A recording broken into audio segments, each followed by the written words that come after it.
Bonjour à tous, j'ai décidé aujourd'hui de vous présenter l'histoire de la Révolution française. Alors je sors pour la première fois de mon schéma habituel d'histoire de pays pour vous présenter une des périodes selon moi des plus passionnantes de l'histoire de France. Avec cette vidéo, je vais notamment essayer de vous expliquer comment on a pu passer de ça Les hommes naissent et demeurent libres et égaux en droit. à ça, et comment la Révolution a fini par exterminer la plupart des révolutionnaires eux-mêmes. Avant d'entrer dans cette fameuse année 1789, je vais revenir un peu en arrière, même très en arrière, car je vais commencer par Louis XIV, le grand roi soleil, qui a instauré en France une monarchie absolue. En fait, le peuple français a beaucoup souffert sous Louis XIV. La France était pratiquement tout le temps en guerre, et le pays a même connu 2 hivers qui ont provoqué de terribles famines. Celle de 1693 a fait plus d'1 million de morts, et celle de 1709, 600 000 morts. Pourtant, pas de révolution en vue sous Louis XIV. Bon, Louis XIV a dû faire face à certaines révoltes, notamment au début de son règne, comme les fameuses frondes. Mais on est vraiment loin de la déflagration de 1789. Donc qu'est-ce qui s'est passé exactement au cours de ce XVIIIe siècle, et notamment sous le règne de Louis XV? Qu'est-ce qui s'est passé? D'abord, l'apparition d'idées neuves et d'une nouvelle façon de penser et de voir le monde, ce qui vaut à ce siècle le surnom de siècle des Lumières. Ces idées nouvelles remettent en question la superstition, la religion, et mettent en avant la philosophie, les sciences ou encore l'économie libérale. On commence même à s'interroger sur le rôle de la monarchie et de l'aristocratie. Je rappelle que depuis 1688, l'Angleterre est devenue une monarchie constitutionnelle, avec un suffrage très restreint.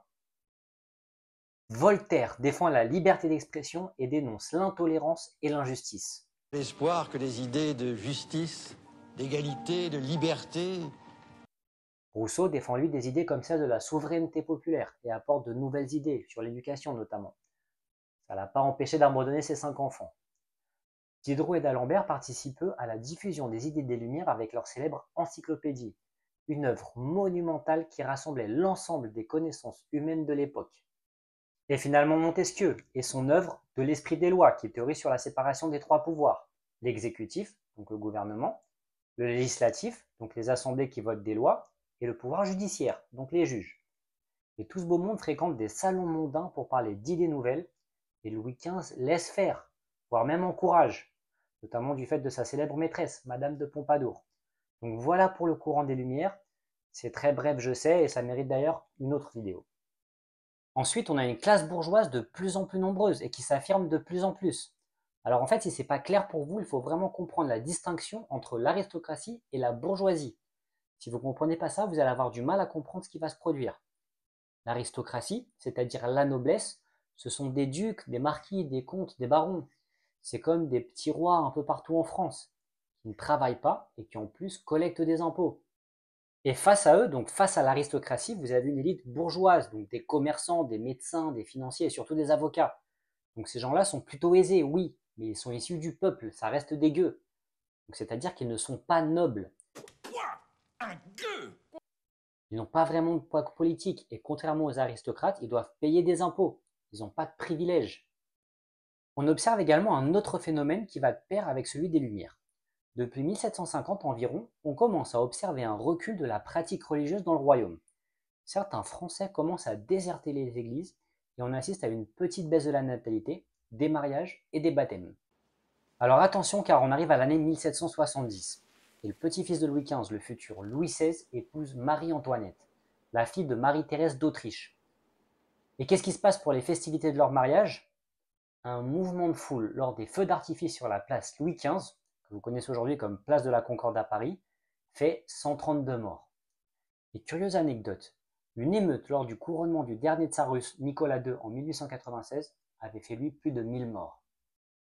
On arrive à l'année 1774 et le roi Louis XV meurt. Il aurait prononcé sur son lit de mort « Après moi, le déluge ». Toute une prophétie. Avec sa mort, sa dernière maîtresse, la Dubarry, rivale à la cour de Marie-Antoinette, doit plier bagage.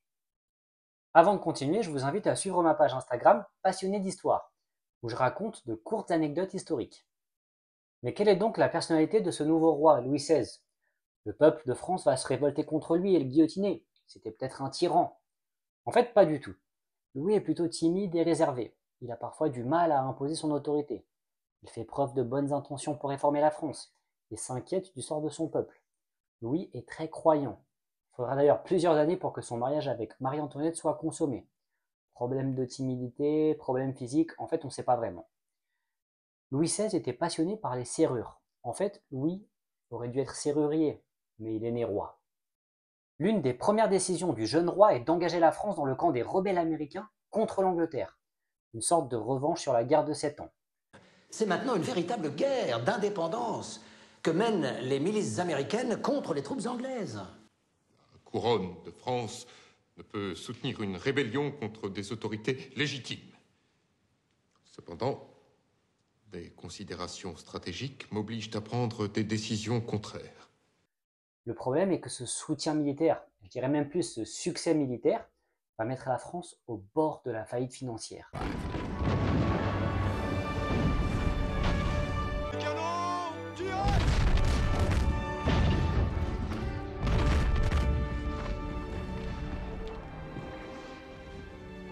My lord, I beseech you. You must order the surrender. L'autre décision qui montre l'esprit conciliateur de Louis XVI est qu'il rétablit les parlements régionaux qui avaient été supprimés par Louis XV. Ces parlements ressemblent plus à des cours de justice que des parlements en fait, mais ils disposent de certains pouvoirs réglementaires et leur accord est nécessaire pour les levées d'impôts par exemple. Et même si on y trouve des bourgeois, ces parlements sont contrôlés par la noblesse et empêchent tout type de réforme. Durant tout le règne de Louis XV, les parlements se sont acharnés à empêcher toute réforme. En fait, la centralisation de la France n'est pas du tout faite dans une France largement rurale d'ailleurs. On trouve même des pays d'État avec une importante autonomie comme la Bretagne, la Bourgogne ou encore la Provence. Le problème est que ce morcellement du territoire est une véritable barrière pour le développement économique. Par exemple, si vous voulez vendre des produits à 500 km de votre atelier ou de votre champ, vous devez passer par de nombreuses barrières douanières imposées par des nobles locaux au sein du même royaume. Donc comme je vous ai dit, Louis XVI est un réformateur modéré, mais il se heurte également aux résistances intérieures. Le premier grand réformateur de Louis XVI est Turgot, qui face à l'instabilité du prix du grain, qui est souvent à l'origine de graves pénuries, et donc de famine, cherche à mettre en place la libre circulation du grain dans tout le royaume, donc à supprimer les barrières internes. La vérité est que la liberté du commerce nuit aux grands seigneurs et aux financiers qui contrôlent ce commerce. Alors ils excitent l'opinion en prétendant que le roi et moi avons formé le dessein d'affamer le peuple. Le problème pour Turgot est que le climat provoque de très mauvaises récoltes et donc une hausse des prix. Il est remercié en 1776. En 1780, une révolution a lieu dans les Provinces-Unies, c'est-à-dire aux Pays-Bas. Les patriotes néerlandais sont inspirés par la philosophie des Lumières et la guerre d'indépendance américaine et font fuir le statoudeur Guillaume V d'Orange qui soupçonne de vouloir transformer la République des Provinces-Unies en monarchie. Finalement, en 1787, les armées prussiennes commandées par un certain duc de Brunswick marchent sur Amsterdam et permettent le retour de Guillaume V. On entendra à nouveau parler de ce duc de Brunswick. D'ailleurs, j'en profite pour vous inviter à voir ma vidéo sur l'histoire des Pays-Bas. Donc en l'honneur de cette campagne militaire victorieuse, le roi de Prusse Frédéric Guillaume II fait ériger la porte de Brandebourg à Berlin. Donc des révoltes contre les pouvoirs établis auront aussi lieu à Genève en 1782 ou dans le Brabant dans la Belgique actuelle. Et comme une allégorie de cette nouvelle façon de voir le monde, le premier vol habité de l'histoire a lieu grâce à la célèbre invention des frères Montgolfier. Le 21 novembre 1783, Jean-François Pilâtre de Rosiers et le marquis d'Arlandes sont les premiers humains à s'élever au-dessus du sol. Devant 300 personnes, ils partent du château de la Muette, survolent Paris et se posent à 10 km environ. Et détail révélateur de la personnalité du roi. Il a vraiment fallu insister pour qu'il autorise un vol habité. En fait, Louis XVI avait peur que les pilotes perdent la vie. Donc on a dû commencer avec des animaux. Et Louis a même proposé que des condamnés à mort puissent être volontaires pour cette expérience. J'ai expressément interdit à Monsieur Montgolfier d'y monter en raison du danger. Mais demain, il transportera des hommes. Soyons-en certains. De toute façon, quelques années plus tard, ce Jean-François Pilâtre de Rosiers sera la première victime de l'ère après une tentative de la traversée de la Manche. Donc on est toujours en 1783 et la France est au bord de la faillite. Je suis à la tête d'un État qui est en situation de faillite sur le plan financier. Le taux d'intérêt de la dette occupe une part considérable du budget de l'État. Et qui sont les propriétaires de cette dette d'ailleurs? Les Français eux-mêmes, souvent l'élite bourgeoise. Un défaut est absolument inenvisageable. C'est alors que le nouveau ministre des Finances de Louis XVI, Calonne, propose une réforme révolutionnaire. Alors écoutez ça. Calonne propose carrément un impôt universel, c'est-à-dire de faire payer des impôts à la noblesse et à l'Église. Je rappelle que ces deux ordres ne payent pas d'impôts. La vérité, sire, est que l'état de nos finances est tel que la France n'est plus en état de pouvoir attendre. Ou il est appliqué un puissant remède, ou c'est la banqueroute. Sur mon plan d'amélioration des finances, sire, ce plan est simple. Il faut en finir avec des privilèges trop nombreux et coûteux et réformer l'impôt pour le rendre égalitaire. Sans distinction entre les sujets de votre royaume, seraient-ils nobles ou ecclésiastiques? Vous connaissiez la violence des oppositions que nous allions lever contre un tel plan. Comment comptez-vous le faire adopter, quand nous savons que Parlement, clergé, noblesse vont se liguer contre? Mais Calonne se heurte aux différents parlements et est contraint de démissionner en 1787. En 1786, donc un an avant sa démission, avait été signé un traité commercial avec l'Angleterre, le traité Eden-Rheinwald, qui permet à la France de vendre plus facilement son vin et ses produits de luxe outre-Manche. Mais alors que l'Angleterre devient ultra compétitive grâce à sa révolution industrielle, ce traité provoque une crise économique et sociale dans le secteur textile en France. Calonne est finalement remplacé par Loménie de Brienne, moins rupturiste, mais qui essaie également de mettre en place des réformes, comme un impôt foncier général, mais les fameux parlements dominés par la noblesse s'y opposent. A noter que le 29 janvier 1788, donc avec Loménie de Brienne comme principal ministre et sous l'impulsion du ministre Malesherbes, l'édit de Versailles permet aux personnes non catholiques, donc les calvinistes, les luthériens ou les juifs, de bénéficier de l'état civil sans avoir à se convertir au catholicisme. Cet édit de tolérance précise cependant que la religion catholique jouira seule, dans notre royaume, des droits et des honneurs du culte public. J'en reviens au roi et à ses problèmes. L'affaire du collier de la reine, qui survient en 1785, est un scandale qui concerne l'escroquerie d'un collier de diamants d'une immense valeur. Jeanne de la Motte, une aventurière, manipule le cardinal de Rohan en lui faisant croire que la reine Marie-Antoinette souhaite acheter le collier en secret. Alors que la reine n'y est absolument pour rien, sa réputation de femme frivole et dépensière nuit terriblement à l'image de la cour, et des pamphlets particulièrement calomnieux circulent dans le pays. Monsieur le cardinal de Rohan a le fond de prétendre que j'ai entretenu avec lui une correspondance secrète, que je lui ai accordé des rendez-vous clandestins. Vous prétendez cela, monsieur? Ah, sire, je commence à comprendre que j'ai été cruellement trompé. Donc en ce qui concerne le gouvernement, Loménie de Brienne est remplacé par Necker en 1788. Donc ce Necker, c'est un banquier suisse réformiste très populaire et également favorable à des réformes. Ce Necker avait publié en 1781 un ouvrage, Compte rendu au roi, qui fut vendu à 100 000 exemplaires. Le problème, c'est que cet ouvrage détaillait la situation financière de la France, mais détaillait aussi les dépenses de la royauté et de la noblesse, qui représentent alors 15% du budget annuel de l'État. Et à cause de cette publication, Necker avait été contraint de présenter sa démission du gouvernement. Donc Necker, une sorte de Mozart de la finance de l'époque, se retrouve également confronté à une situation sociale catastrophique. L'hiver 1788 a été particulièrement rude et le pain vient à manquer, notamment à Paris.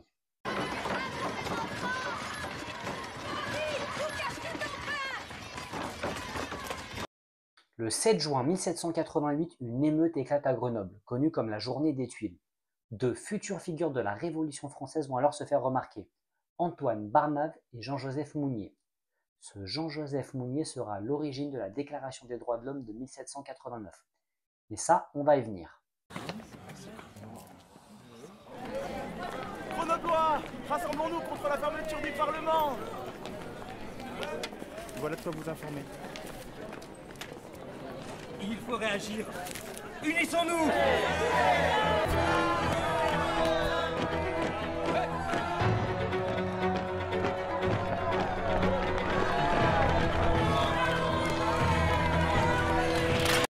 En janvier 1789, Sieyès publie son célèbre « Qu'est-ce que le tiers-État ?» avec son fameux passage « Qu'est-ce que le tiers-État ? Tout. Qu'a-t-il été jusqu'à présent dans l'ordre politique ? Rien.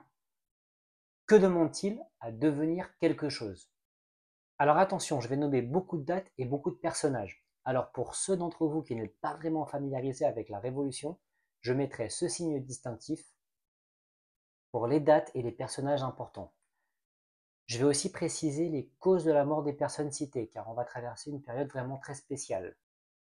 Petite parenthèse, la jeune nation américaine a accepté le 17 septembre 1787 par une convention réunie à Philadelphie une constitution qui commence à s'appliquer le 4 mars 1789. Voilà bien comment je suis payé de mon soutien à la cause américaine. Tout le monde n'a plus que le mot constitution à la bouche. Ne vous laissez pas imposer une constitution, Louis. Prenez-en l'initiative. Et pourquoi aurions-nous besoin d'une nouvelle constitution quand nous avons déjà les lois fondamentales du royaume? Des lois qui datent d'avant l'an 1000. À Paris, cette année 1789 s'annonce extrêmement difficile pour la capitale. Paris compte 600 000 habitants, dont près du tiers est en situation d'extrême pauvreté. La majorité des Parisiens consacrent près de 80% de leurs revenus à l'achat du pain. Les 26 et 28 avril 1789, de terribles émeutes ont lieu au faubourg Saint-Antoine à Paris. Des milliers de chômeurs, d'ouvriers et d'artisans s'ameutent et on peut entendre « Mort aux riches, mort aux aristocrates, mort aux accapareurs, le pain à 2 sous, à l'eau les foutus prêtres ». Finalement, la répression des autorités fait des centaines de morts. La situation financière est, elle, catastrophique. Dos au mur, le roi se voit obligé de convoquer les États généraux. Le fait est, Votre Majesté, que la nation tout entière, jour après jour, s'endette davantage. Quel est votre avis, Monsieur Necker? Franchement, sire, nous avons 2 options. La première est de désavouer nos dettes et d'en ignorer les conséquences. Non, Monsieur Necker. Votre seconde option? Convoquer les États généraux, sire. C'est le seul corps d'État qui ait le pouvoir de lever les impôts pour rembourser les dettes de Votre Majesté. Mais nous n'avons pas recouru à cette extrémité depuis 150 ans, Monsieur Necker. Et c'est quoi les États généraux? En fait, c'est la convocation au niveau national d'une assemblée représentative des 3 ordres de la société française. Le clergé, la noblesse et le tiers-État. Les États généraux sont convoqués en cas de crise du royaume. Il faut bien comprendre que si le roi convoque ces États généraux, c'est qu'il n'arrive pas à mener les réformes nécessaires. Et ces États généraux n'avaient pas été convoqués depuis 1613. Donc chaque ordre, le clergé, la noblesse et le tiers-État, votent pour leurs représentants. Ce tiers-État représente près de 98% de la population. Le tiers-État, ce sont tous ceux qui ne sont ni nobles ni prêtres. Mais pour être électeur du tiers-État, il faut un certain patrimoine ou payer des impôts, donc être un citoyen actif. En fait, les conditions varient par région. Les électeurs votent pour des représentants locaux, qui votent eux pour leurs députés. Par exemple, à Paris, il faut justifier une capitation, ce qui est un impôt, supérieur à 6 livres, être français et avoir au moins 25 ans. 11 000 des 50 000 électeurs ont voté et on compose pour Paris une assemblée de 300 grands électeurs, entre guillemets, qui doivent désigner les 20 députés du tiers-État pour Paris aux États généraux. Et avec la convocation de ces États généraux sont rédigés les cahiers de doléances. Et c'est quoi les cahiers de doléances? En fait, ce sont des cahiers dans lesquels les assemblées locales élues et chargées d'élire les députés aux États généraux faisaient part par écrit, donc dans des cahiers, de leurs souhaits et de leurs critiques, autrement dit leurs vœux et doléances. Et avec ces cahiers de doléances s'ouvre une véritable boîte de Pandore. Évidemment, les Français critiquaient l'inégalité devant l'impôt. Le tiers-État payait de nombreux impôts, comme la taille, la gabelle qui était un impôt sur le sel. En fait, le sel permettait de conserver les aliments. C'est un peu l'ancêtre du frigo. La dîme qui consistait à verser 10% de la récolte à l'église. Il y avait aussi des impôts payés à l'aristocratie locale. Et même la corvée, qui consistait en un travail obligatoire, gratuit pour l'entretien des routes et autres travaux publics par exemple. En gros, les pauvres payent des impôts pour les riches. Moi j'en ai assez de remuer des pierres sur des chemins pour les beaux yeux du maître. Oui, il a raison. Vous voulez qu'on écrive que les corvées soient abolies? C'est ça, oui. Et la gabelle aussi. C'est une honte d'avoir acheté du sel qui est pourri et plein de terre. C'est vrai, monsieur. Je vous en supplie, laissez-nous le temps d'écrire. Moi, votre médecin, je demande l'égalité devant les impôts. De quel droit les nobles et les prêtres en sont-ils dispensés? Il a raison. Et pourquoi faut-il être noble pour devenir officier? Accès pour tous aux emplois militaires, civils et même ecclésiastiques. Le problème, c'est qu'au Moyen-Âge, tout ceci pouvait se maintenir, car vous aviez une masse de paysans asservis face à des seigneurs locaux qui étaient une véritable élite guerrière.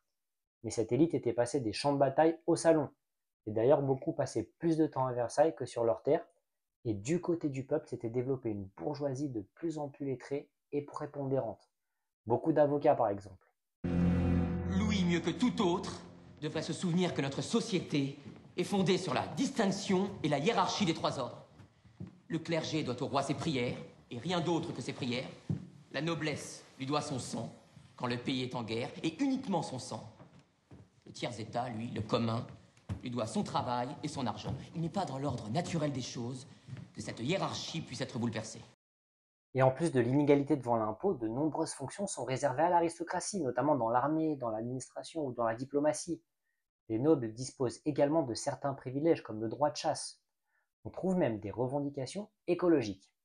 En Lorraine, dans les cahiers de doléances de Daspiche et Ébange, les habitants se plaignent de la forte pollution du ruisseau de Fensch, chargé de résidus des forges, des moulins et du lavage du minerai de cuivre. C'est dans ce contexte explosif que s'ouvrent le 5 mai 1789 les États généraux à Versailles. On est donc à Versailles, on n'est pas à Paris. Je crois que les trois ordres ici réunis coopéreront pour le bien général de l'État. C'est Lafayette. Le marquis de Lafayette, celui de l'Amérique? Oui, monseigneur. Le héros de l'indépendance des États-Unis. Et malgré le doublement des députés du tiers-état accordé par Louis XVI, le problème est que le vote se fait par ordre et non par tête. Donc si la noblesse et le clergé votent ensemble à 2 contre 1, aucune aspiration du tiers-état ne peut être prise en compte. Ils veulent que vous votiez par ordre, c'est ça? Pardi.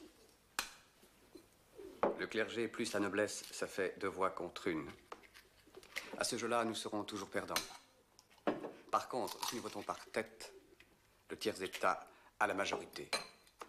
Le 11 mai, les députés de la noblesse ignorent la proposition du tiers et par 141 voix contre 47, rejettent le principe du vote par tête. Allez vous faire foutre! Petit détail, les élus qui viennent de Bretagne se réunissent au café Amaury pour décider de l'orientation de leur vote.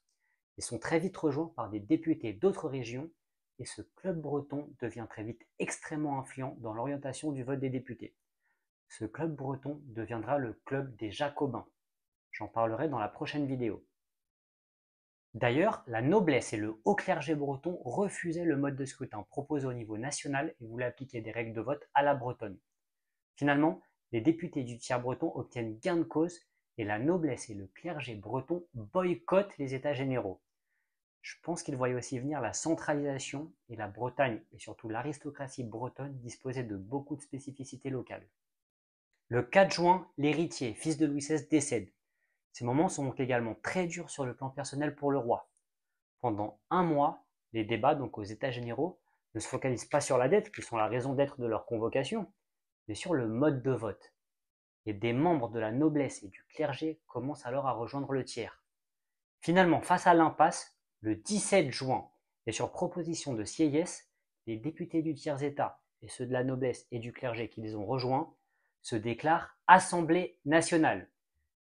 Cette assemblée se considère comme l'unique pouvoir législatif et ne reconnaît plus la légitimité des États généraux. À cette occasion, les députés prêtent un premier serment. Nous jurons à Dieu, au roi et à la patrie de remplir avec zèle et fidélité les fonctions dont nous nous sommes chargés. Donc en fait, l'écrasante majorité des députés sont pour des réformes dans le royaume.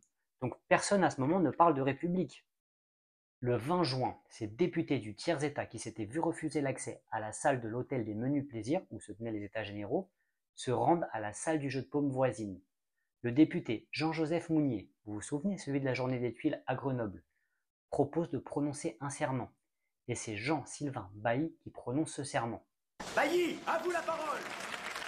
Faisons le serment, ici et maintenant, de ne jamais nous séparer et de nous rassembler partout où les circonstances l'exigent jusqu'à ce que nous ayons donné à la France une constitution. Le 23 juin, donc 3 jours plus tard, Louis XVI convoque une séance royale à Versailles pour résoudre cette crise. Il propose des réformes, mais insiste sur la séparation des ordres. Il ne reconnaît en rien cette Assemblée nationale. Ainsi donc, je déclare nul, illégal et inconstitutionnel les décisions de la prétendue Assemblée nationale qui s'est réunie malgré mes ordres. Et ordonne aux députés du tiers-état de se disperser.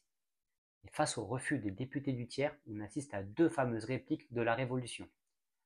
Henri Évrard de Dreux-Brézé rappelle l'ordre du roi Abaï, doyen du tiers-état. Vous avez tous entendu le roi. Vous donnez l'ordre de vous disperser. Le comte de Mirabeau s'avance alors et aurait dit: Allez dire à ceux qui vous envoient que nous sommes ici par la volonté du peuple, et nous n'en sortirons que par la force des baïonnettes. En apprenant que les députés refusent de se disperser, Louis XVI aurait réagi avec exaspération en disant: Eh bien, foutre qu'il reste. Le 27 juin, Louis XVI, confronté à une situation de plus en plus incontrôlable, décide de céder aux pressions et ordonne aux députés de la noblesse et du clergé de rejoindre l'Assemblée nationale. Donc Louis XVI cède, il reconnaît la légitimité de cette Assemblée nationale. Il faut savoir que Louis XVI se trouve engagé entre deux feux. D'un côté, les plus intransigeants qui préconisent la répression. Ses représentants les plus connus sont Marie-Antoinette ou encore le frère du roi, le comte d'Artois, pour ne citer qu'eux. On devrait tous les pendre, à titre d'exemple. Du côté de ceux qui veulent des compromis et des réformes, donc on a Louis XVI lui-même, son principal ministre Necker, ou encore le secrétaire d'État à la guerre, le comte de Puységur. Le 8 juillet, le comte de Mirabeau dénonce à la tribune de l'Assemblée nationale les préparatifs de la contre-révolution de la cour. Et le 9 juillet, les députés de l'Assemblée nationale se déclarent officiellement Assemblée nationale constituante. Constituante, qu'est-ce que ça veut dire?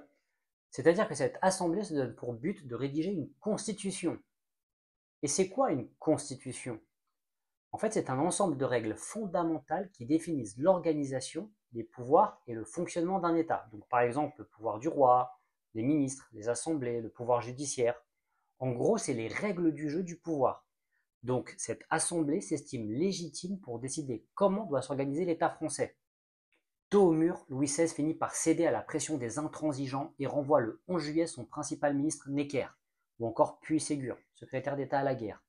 Le baron de Breteuil, partisan d'une ligne dure, devient principal ministre, et le duc de Broglie hérite du secrétariat à la guerre. Des troupes royales commencent alors à se rassembler autour de Paris. L'annonce du renvoi de Necker est une véritable onde de choc pour les Parisiens.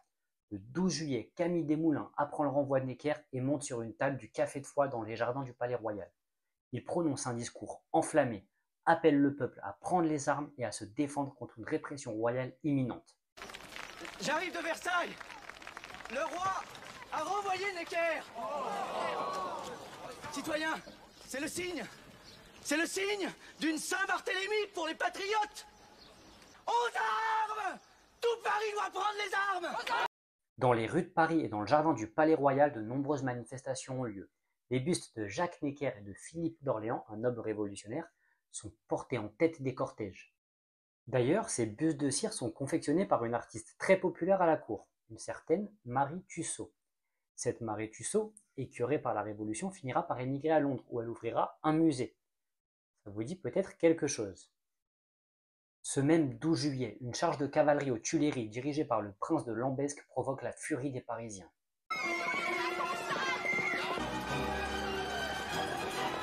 Le 14 juillet, la tension atteint son paroxysme et une foule de citoyens armés commence à chercher des armes pour se défendre. 5 régiments des gardes françaises commandés par l'impopulaire duc de Châtelet, qui a 2 doigts d'être lynché, font alors volte-face et s'unissent aux émeutiers. À 10 h, la foule s'empare des fusils entreposés aux invalides. Ils ont besoin de poudre. Et où se trouve la poudre? À la prison de la Bastille. Et cette Bastille est également un emblème du pouvoir absolu royal où le roi peut y faire enfermer ses opposants sans procès. En fait, ce 14 juillet, il y a 7 prisonniers à la Bastille. 4 faux monnayeurs, donc des escrocs, un fou, un noble emprisonné à la demande de sa famille et une personne qui avait tenté d'assassiner Louis XV.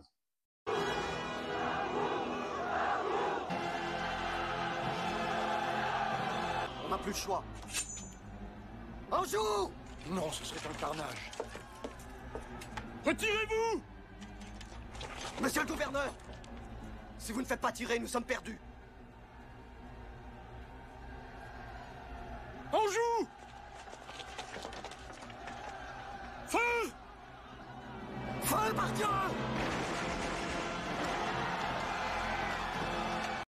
L'attaque se fait en plusieurs vagues avec des barricades et des tirs échangés. Après plusieurs heures de combat, les défenseurs de la Bastille, commandés par le gouverneur Bernard René Delaunay, capitulent. Dans l'anarchie, Delaunay est le prévôt des marchands de Paris, une sorte de maire de Paris, Jacques de Flesselles sont tués et leurs têtes sont exhibées par la foule.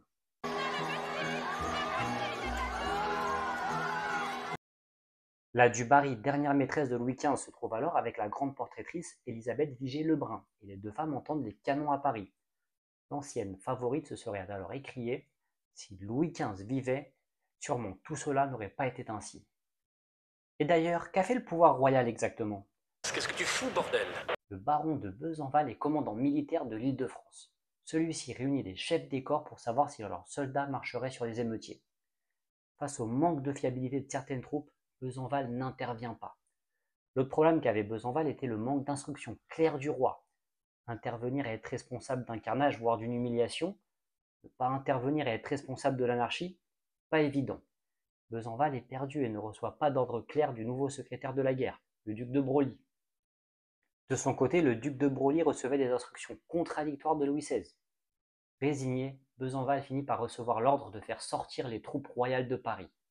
Il écrira dans ses mémoires « Versailles m'a oublié dans cette situation si difficile ».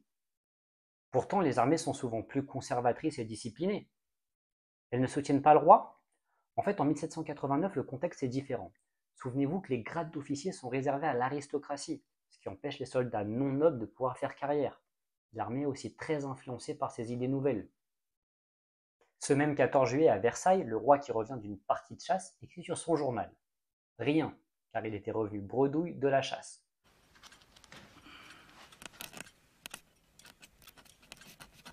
Le lendemain, donc le 15 juillet, on assiste à une autre grande conversation légendaire de la Révolution. Le duc de la Rochefoucauld-Liancourt annonce à Louis XVI la prise de la Bastille, ce à quoi notre bon Louis répond « C'est une révolte ?»« Non, sire, c'est une révolution. » Toujours le 15, à Rennes, la foule s'empare de l'arsenal et les soldats refusent de tirer sur le peuple. À Dijon, on assiste au pillage des magasins d'armes. Finalement, que fait le roi le 16? Qu'est-ce qu'il fait? Il renvoie les ministres intransigeants et rappelle Necker. D'ailleurs, le 13 juillet, les électeurs de Paris, donc ceux qui avaient désigné les représentants de Paris aux États généraux, avaient composé un comité permanent qui devient la Commune de Paris. Ces électeurs élisent Jean-Sylvain Bailly comme premier maire de Paris. Vous vous souvenez, c'est celui du serment du jeu de paume. Alors attention, je le dis car le rôle de la Commune de Paris sera déterminant pour la suite. On a donc deux pouvoirs forts qui se mettent en place. D'un côté l'Assemblée nationale, dont je vous ai largement parlé, et de l'autre la Commune de Paris. Donc si vous regardez les prochaines vidéos, vous comprendrez pourquoi j'insiste sur ce point. Car ces deux pouvoirs vont parfois s'opposer. Toujours le 13 juillet, les électeurs de la municipalité de Paris avaient créé une garde parisienne dont la mission serait le maintien de l'ordre au nom du tiers-état. Donc cette milice, qui devient garde nationale à partir du 20, car elle s'étendra dans tout le pays, sera une sorte de bras armé de la Révolution. Qui contrôlera cette garde nationale contrôlera également la Révolution. Le 15, l'Assemblée nationale place le marquis de Lafayette à la tête de cette garde nationale. Donc attention, aussi bien Bailly comme Lafayette, qui participent à cette révolution, sont des partisans d'une monarchie constitutionnelle, c'est-à-dire un roi avec un parlement élu. Le 17 juillet, le roi Louis XVI se rend à Paris pour tenter de calmer les tensions après la prise de la Bastille. En rencontrant Bailly et Lafayette, il montre son acceptation de ces deux institutions, donc la Commune de Paris et la Garde nationale. Pour couronner le tout, le roi porte la cocarde tricolore, ce nouvel emblème de la Révolution. Ainsi, vous voici maire de Paris, monsieur Bailly? Oui, votre majesté. Et jusqu'à maintenant, il n'y avait pas de maire à Paris. Les électeurs ont jugé qu'il en fallait un. Ah. Votre majesté, les volontaires qui se sont mobilisés pour la défense de Paris ont pris le nom de Garde nationale. Et ils m'ont désigné comme leur général. Sire, tous les Parisiens, amis de la liberté, ont adopté les couleurs de la capitale, le bleu et le rouge. Oui, j'ai remarqué. Mais j'ai fait ajouter le blanc de la monarchie.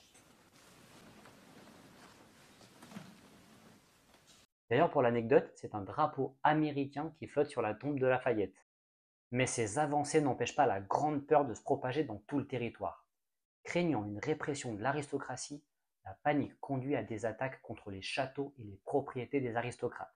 ou des documents féodaux sont souvent brûlés.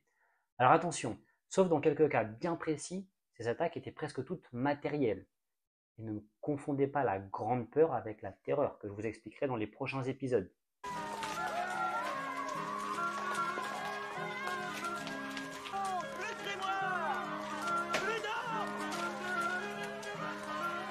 Vous voyez, monsieur le comte, toutes les corvées, ça durait depuis trop longtemps.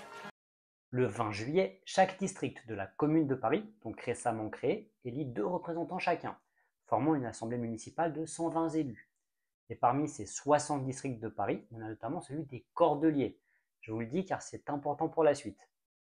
Parmi ces 120 élus à l'Assemblée municipale de Paris, on trouve Lavoisier, le père de la chimie moderne. But I think I need to pronounce it like this. It's French. Antoine Lavoisier. He recognized and named hydrogen and oxygen on the periodic table, but he's best known for knowing what oxygen does in combustion.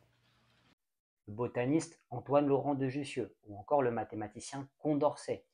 Ce Condorcet est contre l'esclavage, mais aussi en avance sur son temps car il défend l'égalité des sexes. Et même, écoutez bien ça, le droit de vote des femmes. On trouve également Jacques-Pierre Brissot, qui jouera un rôle capital par la suite. D'ailleurs, en février 1788, ce Brissot est parmi les fondateurs de la Société des Amis des Noirs, qui milite alors pour l'égalité des hommes de couleur libre avec les Blancs, l'abolition immédiate de la traite des Noirs, et la suppression progressive de l'esclavage colonial. Donc, parmi les fondateurs de cette société, en plus de Brissot, on trouve l'abbé Grégoire ou encore Étienne Clavière. D'autres personnalités comme Mirabeau, Condorcet, Lafayette, l'abbé Sieyès, le duc de la Rochefoucauld-Liancourt ou encore Jérôme Pétion y feront partie. Le 21 juillet, Joseph-François Fouillon, qui avait remplacé Necker aux finances le 12, est arrêté par des exaltés. Malgré ses 74 ans, il est conduit à Paris pieds nus avec la bouche bourrée de foin. On lui donne à boire du vinaigre poivré, on lui essuie le visage avec des orties. Tout ceci face à un Lafayette impuissant. Conduit à l'hôtel de ville de Paris au matin du 22 juillet, il est ensuite pendu à un réverbère dans la rue de la Ferrerie. Présence de son gendre Berthier de Sauvigny qui sera lui-même pendu place de la Grève plus tard dans la journée. D'ailleurs, pour l'anecdote, ce Berthier est l'arrière-arrière-grand-père de Pierre de Coubertin, le futur fondateur des Jeux Olympiques modernes. Donc cet épisode montre que même le bras armé de la Révolution, la Garde nationale, ne sait pas contenir les pulsions criminelles des masses incontrôlables, voire y participe même dans certains cas. Les secteurs les plus durs du royalisme commencent alors à émigrer. Les premiers sont le frère du roi, le comte d'Artois, qui sera le futur Charles X, le prince de Condé, qui sera le chef des armées émigrées, le prince de Conti, qui reviendra en avril 1790 et qui sera incorporé à la garde nationale, le baron de Breteuil, qui avait remplacé Necker le 11, le maréchal de Broglie, qui avait été nommé le 11 à la guerre, ou encore la meilleure amie de la reine, la duchesse de Polignac. Persuadez le roi de se réfugier à Metz. Vous le devez. Il a préféré aller à Paris. Se réconcilier avec ses fidèles sujets qui vont l'assassiner. Je reste. Embrassez-moi et bon voyage.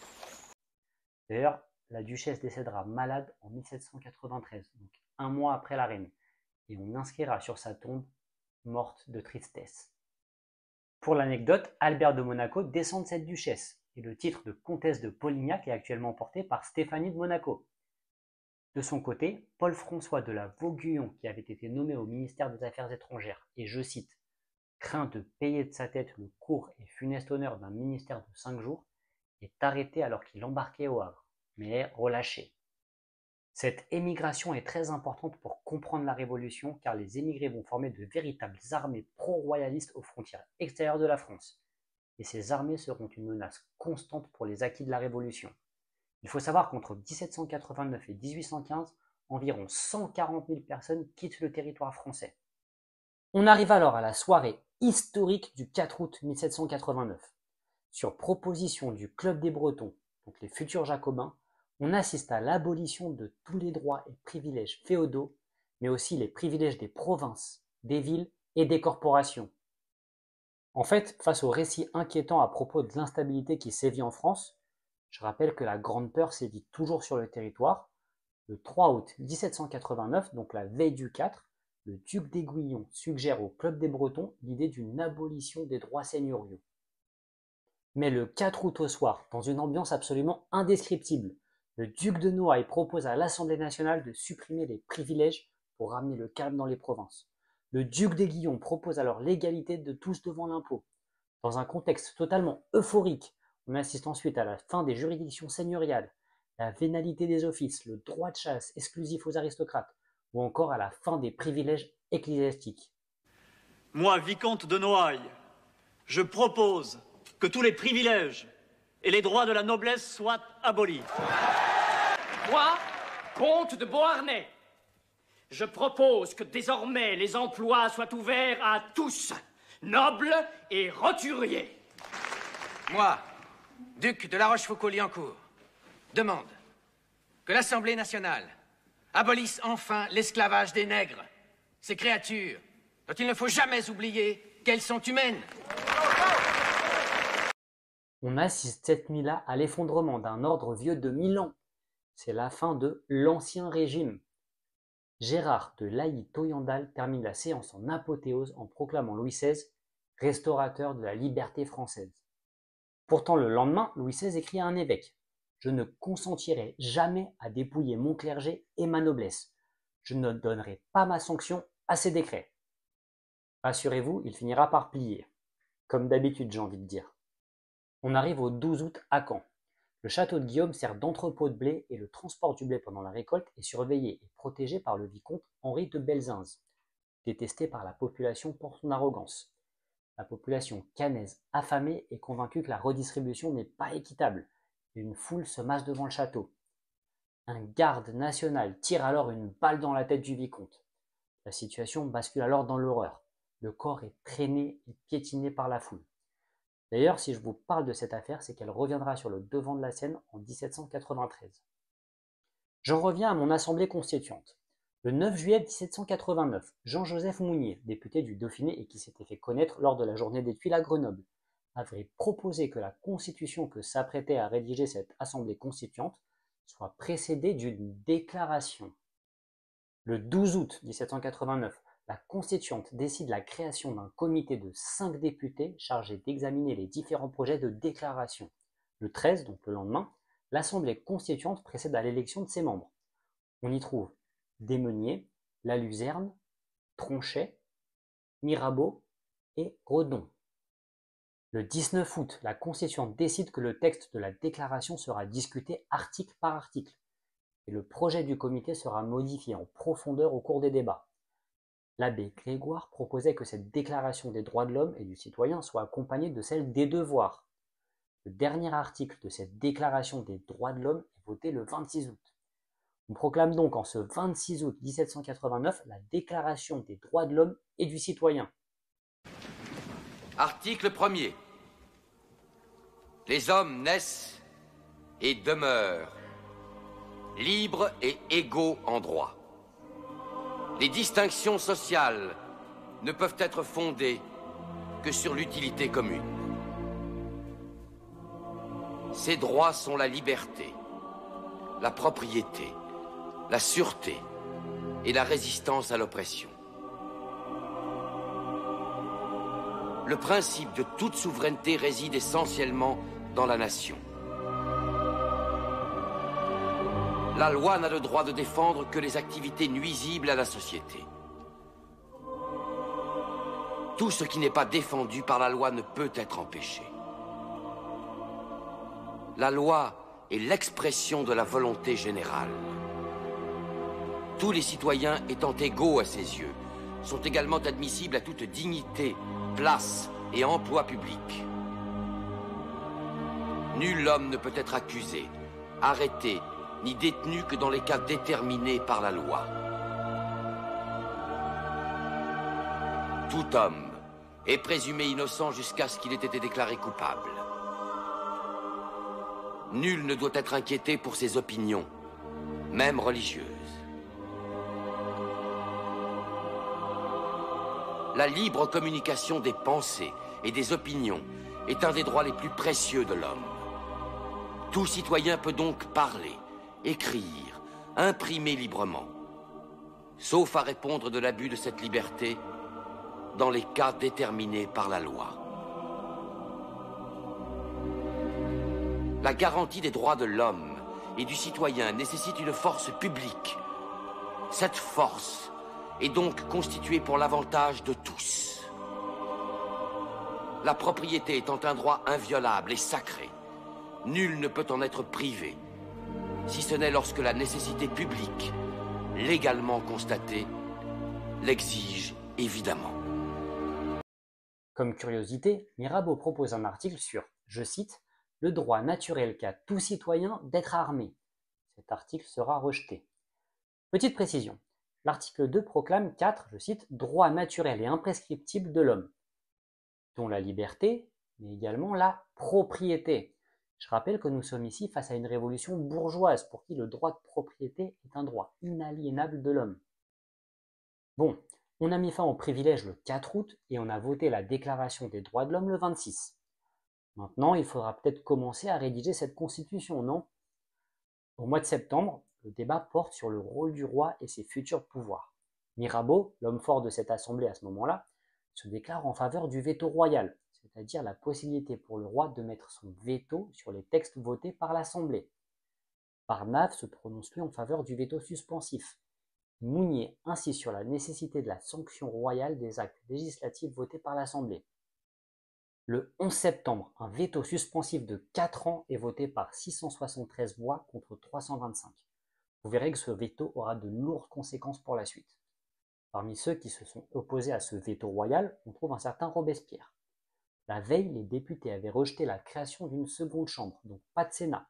Ce bicaméralisme à l'anglaise était notamment défendu par Laït Oyandal et avait été rejeté massivement par l'Assemblée nationale par 849 votes contre, 89 pour et 122 abstentions.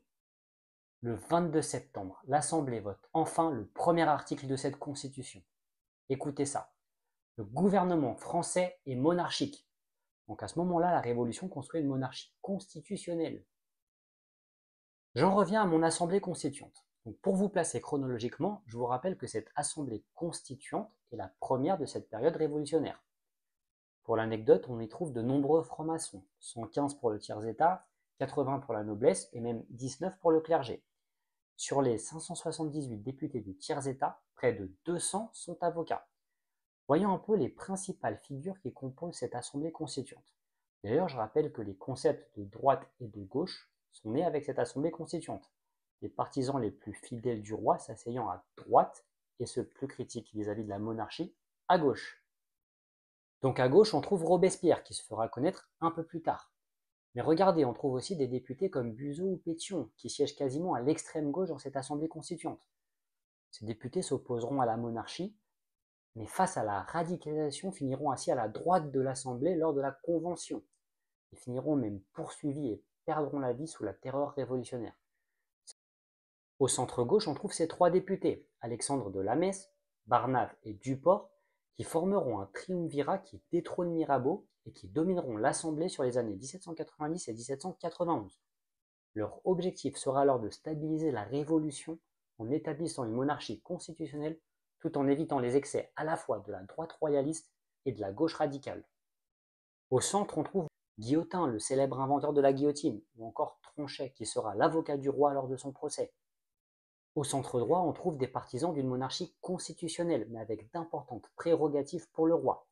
On y trouve Lafayette, le héros des deux mondes, le comte de Mirabeau, un réformateur par ailleurs très corrompu, qui cherchera des compromis entre la monarchie et l'Assemblée, qui dominera d'ailleurs l'Assemblée à ses débuts. Jean-Joseph Mounier, qui avait proposé la Déclaration des droits de l'homme. Clément Tonnerre, ami des philosophes et admirateur des institutions anglaises. Ou encore Dupont de Nemours, qui migrera aux États-Unis. D'ailleurs, son fils fondera l'une des plus grandes entreprises chimiques du monde, la Dupont de Nemours & Company, cotée aujourd'hui à la bourse de New York et qui emploie des milliers de personnes. A better world for all of us. Together, we empower the world with the essential innovations to thrive. À droite, le marquis de Bonnet, à qui on doit les articles 7, 8 et 9 sur la non-rétroactivité des lois pénales et l'article 10 sur la liberté d'opinion de la Déclaration des droits de l'homme. Il sera souvent en désaccord avec les propositions visant à limiter le pouvoir royal. Très à droite, on trouve Jacques Casalès, qui passe pour être le plus grand orateur de la droite parlementaire à l'Assemblée constituante. ou encore l'abbé Maury qui défend les intérêts du clergé et de la noblesse et s'oppose notamment à Mirabeau, élu du tiers-état. Il luttera notamment contre l'émancipation des Juifs en 89 et 1790.